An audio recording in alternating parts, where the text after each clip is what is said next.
কেমন আছো সবাই? মনিস লাইফস্টাইল অ্যান্ড কিচেন থেকে আমি মনি। আমার একটা নতুন ব্লগে সবাইকে স্বাগত। সকাল 6টা মতন বাজে, বেরিয়ে পড়েছি আমি, পাশে ঘরে কাকিমা বাড়িতে যিনি থাকেন না, উনি একসাথে আমার 3জন বেরিয়ে পড়েছি। ফার্স্ট সকালে কাকিমা ফোন করে বলেছেন যে নমিতা স্নান করে তৈরি হয়ে যাও, অটোকে বলেছে, অটো এখনই আসবে, আমার সাথে চলো বিপত্তারিণী মন্দিরে। বিপত্তারিণী মন্দিরে ষষ্ঠী পুজোর দিন, মানে দুর্গা পূজার ষষ্ঠীর দিন আর পয়লা বৈশাখের দিন কিন্তু একটা বিশেষ অনুষ্ঠান হয়, খুব সুন্দর পুজো হয়। আমি কিন্তু যাই, আমি আর আমার বর দুজনেই যাই, প্রতি বছর যাই। কিন্তু এই বছর কাকিমা যেহেতু সকাল সকাল ফোন করে বলেছে যে কাকিমার সঙ্গে যাওয়ার জন্য, ওই জন্য কাকিমার সঙ্গে বেরিয়ে পড়েছি আর কি, স্নান টান করে। মন্দির 6টার সময় খুলে, আমরা 6টার সময় চলে এসেছি। আর যেটা দুর্গাপূজার ষষ্ঠী পুজোটা না, সেটা কিন্তু 8:30টার সময় হবে। ততক্ষণ থাকবো না, কাকিমা যেহেতু এত ভিড়ে থাকতে পারলাম, প্রচুর লোক হয়, দূর দূরান্ত থেকে লোক আসে, একটু পরেই কিন্তু ভিড় হয়ে যাবে। সেটা হয়তো আমরা দেখতে পাবো না, পরে গল্প শুনেছি প্রচুর ভিড় হয়েছে, হয় প্রতি বছরই হয়। তো এই বছর তো বাদ যাবে না, প্রতি বছরই যেহেতু হয়। কিন্তু কাকিমা এত ভিড় নিতে পারবে না দেখে, আসলে বয়স হয়েছে তো ওই জন্য থাকবেন না আর কি। কিন্তু আমরা ফার্স্ট সকালে এসে ফার্স্ট পুজোটাই দিয়ে বেরিয়ে গেছি। এখন কয়েকজন হয়তো এসছে, যেহেতু 6টায় খুলে, আবার 11টা অবধি খুলে, 11টা না 11:30 অবধি, আবার বিকেলে 2:30 থেকে 5:30 অবধি। বিকেলবেলা তো গান আরতি অনেক কিছু হয়, খুব ভালো লাগে। সকালবেলা নিত্য পুজোটা হয়, ওই পুজোটাই দেবো আর কি মার কাছে। যেটা ষষ্ঠী পুজো, মা দুর্গা যেটা ষষ্ঠী পুজো, সেটা অন্য জায়গায় হয়, মানে এই মন্দিরের ভিতরে অন্য জায়গায় হয়। তো এইখানে এই জিনিসটার নিয়মটা যে ঝুড়ি মন্দিরে ফুল দেওয়াটা, মানে সিস্টেমটা, এটা কিন্তু করোনা যবের থেকে হয়েছিল তবের থেকে শুরু হয়েছে, যে এখনও বন্ধ হয়নি। একই রকম রেখেছে আর কি, নিচের থেকে ঝুড়ি মন্দিরে ফুল নিয়ে উপরে গিয়ে অঞ্জলি দিয়ে তারপর ঝুড়িটা ওখানে জমা দিয়ে দিতে। সিস্টেমটা খুব, এখানে সিস্টেমটা, নীরবতাটা এত সুন্দর না, একবার যদি মানে এখানে আসে না, মন কিন্তু ভরে যায়।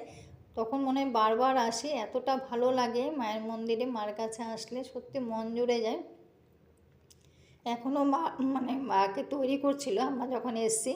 তারপর দেখো পুজো কিন্তু হয়েও গেছে, এখন 6:15 না 20 বাজে, পুজো হয়েও গেছে, আমাদের সবার পুজো হয়ে গেছে। আজ আমরা এসেছিলাম, আমাদের সবার পুজো হয়ে গেছে। আর যেহেতু আজকে মায়ের চরণ ছুঁতে দেবে না, মানে প্রণাম করতেও দেবে না, অন্য অন্য সময় কিন্তু মায়ের চরণ ধরে কিন্তু প্রণাম করতে দেয়, আজকে পুজো উপলক্ষে মানে 3-4 দিন দেবে না আর কি, সেটা বলে দিয়েছে। তার জন্য সবাই এমনি দূর থেকে প্রণাম করেছে। আর এখানে দেখো সুন্দর ব্যবস্থা, মানে চরণামৃত্যু, প্রসাদ বা যে যেটা নেবে, আলতা সিঁদুর যেটা নেওয়া হয়, শাড়ি, সব এখানে রেখে দিতে হয় আর কি।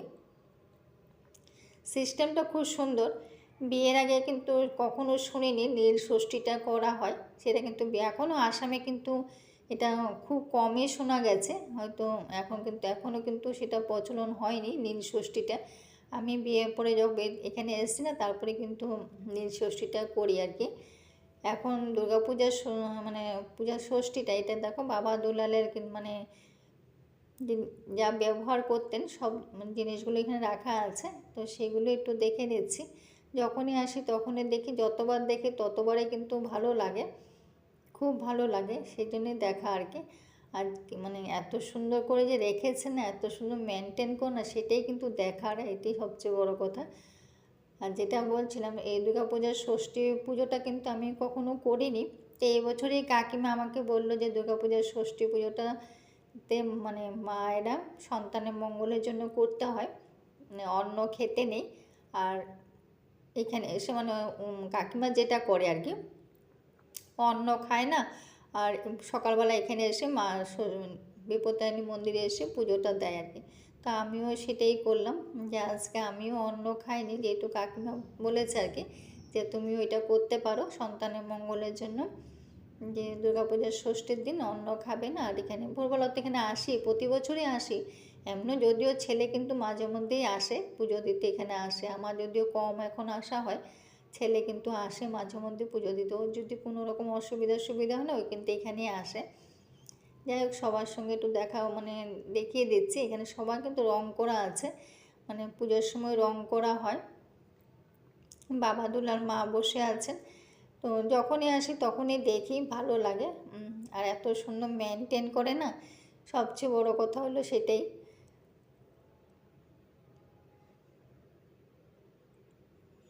আর এখানে মা দুর্গা দেখো কত বড়, দেখলে মনে হয় দেখতেই থাকি, এত সুন্দর লাগে না, মনে হয় দেখতেই থাকি। এত বড় না, মানে ক্যামেরাতে মানে একবারে আসে না, ওই জন্য একটু দূরের থেকে করলাম আর কি। ওরা কিন্তু খুব মেনটেন করে, মানে কখন রং করতে হয়, কখন কি ব্যাপারটা সবটাই কিন্তু মন্দিরে কিন্তু এই জিনিসটা আছে।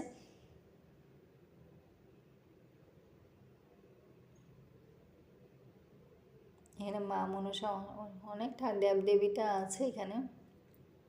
তা আমি আগেও অনেকবার এসে অনেকবারই ভিডিও করেছি, অনেকবার মানে দুই একবার হয়তো দু তিনবার হয়তো শেয়ারও করেছি। তো একবার না দুবার জানি না, মনে পড়ছে না। যাই হোক, আজকে যেহেতু দুর্গাপূজার ষষ্ঠী, যেহেতু কাকিমা বললেন যে সকালবেলা এসে পুজোটা দেওয়ার জন্য, আর ষষ্ঠীতে অন্ন না খাওয়ার জন্য আর পুজোটা দেওয়ার জন্য, এইখানে কিন্তু মা ষষ্ঠী পুজোটা হয়। আজকের দিনে গেটটা খোলা হয়, এমনি কিন্তু গেটটা খোলা হয় না, এখনও কিন্তু ভালো করে সাজানো হয়নি। আর সবসময় কিন্তু তালা দেওয়া থাকে। এটা পয়লা বৈশাখের দিন আর দুর্গাপূজার ষষ্ঠীর দিন খোলা হয়, প্রচুর ভিড় হয় এখানে। কিন্তু মোমবাতি ধূপ মানে জ্বালানোর ব্যবস্থাও আছে। এখন দেখো আস্তে আস্তে লোকজন আসা শুরু হয়েছে, আমরা এখন বেরিয়ে পড়বো। আর এখন দেখো আস্তে আস্তে লোকজন আসা শুরু হয়েছে, এখনই ভিড় হবে আস্তে আস্তে আর কি, যেহেতু 8:30 পুজো। আর আমরা তো 7টার মধ্যে বেরিয়ে গেছি ওখান থেকে, যেহেতু আমাদের 6টার মধ্যে পুজো হয়ে গেছে, বাড়িও চলে এসেছি। তো এসে ঠাকুর পুজো দেওয়া হয়ে গেছে, দিয়ে তারপরে সকালের টিফিনে আজ ছোলার ডালটা কালকে রাত্রে ভিজিয়েছিলাম, সেটাই করে নিচ্ছি, আর একটু পনির দিয়ে দিলাম। তো বাড়ি এসে বরকে বলেছি যে কাকিমা বলেছে আর কি ষষ্ঠী পুজোটা অল্পটা করলো, তো সেটাই আমি আজকে অন্য খাবো না, এমনি বলেছে লুচি সুজি বা রুটিগুলি খাওয়া যায়, কিন্তু শুধু ভাতটা খেতেন আর কি। তা বললাম যে আজকে তাহলে নিরামিষটাই করে রাখি, যেহেতু পনির আছে, আর ছেলে তো পনির হলে কোনো অসুবিধাই নেই, ও তো হয়ে যায়। তাহলে বললাম তাহলে আজকে নিরামিষটাই করি। দেখলাম কেউ মানে অসুবিধা করেনি, ছেলেও কিছু বলেনি, বড়ও কিছু বলেনি, তো সেটাই করে নিলাম। তো ছোলার ডালটা করে বরকে খাওয়ান টিফিন দিয়ে এসে, আর যেটা স্নান করে সকালবেলা গেছিলাম তখন তো কাপড় কাচা হয়নি, ওগুলো এমনি রেখে গেছি। আর আমিও স্নান করেছি, সেটাও রয়ে গেছে, সেটা এখন ধুয়ে তারপর রোদে দিয়ে দিলাম, দিয়ে তারপর আমি আমার জন্য চা করব। সকালে এসে মানে একবার জামা কাপড় সব ছেড়ে পুজোটা দিয়ে দিয়েছি, যেহেতু সকালবেলা যাওয়ার সময় আর ভোরবেলা কাকিমা বলেছে, তো তাড়াতাড়ি করে স্নান করে বেরিয়ে পড়েছি। এসে তারপর পুজো দিলাম, আর একটু সুজি বসিয়েছিলাম, সুজিটা একটু বেশি ভাজা হয়ে গেছে, কিন্তু বেশি ভাজা হলে মনে খেতে বেশি ভালো লাগে। তো একটু বেশি খাওয়ার পরে দেখেছে, যেহেতু খাওয়ার পরে ভয়েসটা দিচ্ছে, তো ওই জন্য বললাম আর কি, খাওয়ার পরে দেখেছি যে বেশি একটু ভাজা হলে খেতে মনে ভালোই লাগে। ভয়েসটা দিচ্ছি কিন্তু মনটা রয়েছে বাইরে, কেননা এত গান বাজছে, তো ভাবছি কি আওয়াজটা যাচ্ছে কি যাচ্ছে না, এটাও ভাবছি, যেহেতু ভয়েস নিয়ে আমার একটা সমস্যা চলছে। দুটো ভিডিও হয়ে গেছে ভয়েস ছাড়া, তার জন্যে মানে ভয়েস দিয়ে কিন্তু মনটা বাইরে দিয়ে, যেহেতু চারদিকে দুই দিকে কান বাজছে, তো কিছু করার নেই। যাই হোক, একটু চা বানিয়ে একটু লুচি আর ছোলার ডাল নিয়েছি, আর সুজি করলাম, সেটা নিয়ে একটু টিফিন করে নিয়েছি। আর আমি টিফিন করবো, ওরা আসবে না, এটা তো হবেই না, তো ওদেরকেও দিলাম। ওদের খাওয়া হয়ে গেছে, তো ওদেরকে মানে দিয়ে আমিও খেয়ে নিচ্ছি। আজকে এটা ভালো, মানে খুব ভালো লাগলো, মনটা খুব ভালো লাগছে, এটা বিশেষ দিন, আমার জন্য বিশেষ দিন। আর ডাল ভাত হয়ে গেছে, এখন পনিরটা করে নিচ্ছি, এমনি মানে হালকা পাতলা মধ্যে করে নেব, ছেলে খাবে আর বর খাবে আর কি পনিরটা। কিছু মশলা বাটাবাটি করিনি, মানে আদা বাটিনি, লঙ্কা টমেটো কিছু বাটিনি, এমনি কেটে কেটে দিয়ে দিয়েছি, আর একটু শুধু টক দই দিয়ে পনিরটা করে নিয়েছি আর কি।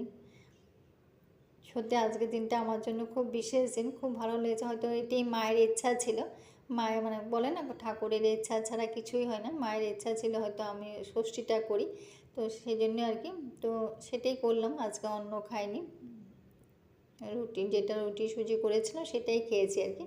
আর তো দুপুর আর কিছু খাইনি, দুপুর ওদের খাওয়া দাওয়া হয়ে সন্ধ্যায় চলে এলাম, কিন্তু সকালে পুজো তো তোমাদের সঙ্গে শেয়ার করা হয়নি।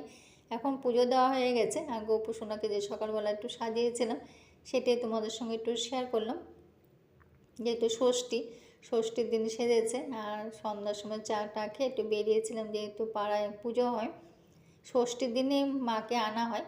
আমরা তো প্রথম ভেবেছি মাকে আনতেই পারবে না, যেহেতু এত জল ছিল। এখনও জল আছে, মানে যেই গলি দিয়ে মা ঢুকেছে সেখানে কিন্তু জল আছে এখনও। এখন তো রোদ দিচ্ছে, 3-4 দিন ধরে তো রোদ দিচ্ছে। এই রোদটা যদি আরও 3-4 দিন দেয়, তাহলে যদি মানে অষ্টমী অবধি যদি থাকে না, তাহলে সবাই আসতে পারবে, অঞ্জলি দিতে পারবে। দেখো মা এসে, এখনও অস্ত্র দেওয়া হয়নি, সবে মাকে বসিয়ে আছে, তখনই আমি ঢুকলাম আর কি।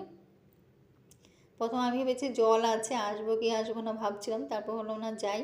তো বরকে বললাম চলো গিয়ে দেখি আছে কিনা জল। তারপরে এখানে যেহেতু ওরা সবাই বাজারে যাচ্ছে, ছেলেও যে বেরোচ্ছে না, সবাই ঘুরে যাচ্ছে, এই পার দিয়ে কেউ আসছে না, এই জন্য বুঝতে পারছি না জলটা শুকিয়েছে কিনা। দেখলাম না জল টেনেছে অনেক বড়। এটা একটা স্কুলে পুজোটা হয় আর কি। তো মাকেও দর্শন করলাম, তোমরাও দর্শন করে নাও। এক মায়েরই কত রূপ, তাই না বলো। সকালে এক মায়ের কাছে ঘুরে এলাম, আবার বিকেলে আর এক মা। তো এখানে তো ষষ্ঠী, যেহেতু বেলগাছে ষষ্ঠী পুজো তো হয়, তো ষষ্ঠী পুজোটাও এখানে হয়েছে। রাতেরবেলা তো যেহেতু দুপুরবেলা নিরামিষ খেয়েছে, তো ছেলে বললো দুপুরবেলা নিরামিষ খেয়েছি, রাতে আর খাবো না। ওই জন্য মানে ছেলের জন্য আর বাবার জন্য, মানে বরের জন্য বিরিয়ানি নিয়ে এসছে, দুজনে 2 প্যাকেট। ওরা সেটাই খাবে, তো সেটাই খুলে দিচ্ছিলাম। তো এটাই খুলে দিয়ে ওদেরকে খেতে দিয়ে আমিও খেতে বসে গেছি। তা যে খেতে খেতে ব্লগটাও শেষ করব। কেমন লাগলো কমেন্ট করো। সবাই ভালো থেকো, সবাই পুজো যেন খুব ভালো থাকে, ভালো কাটুক, সবাই ভালো থেকো, সুস্থ থেকো, আনন্দ করো।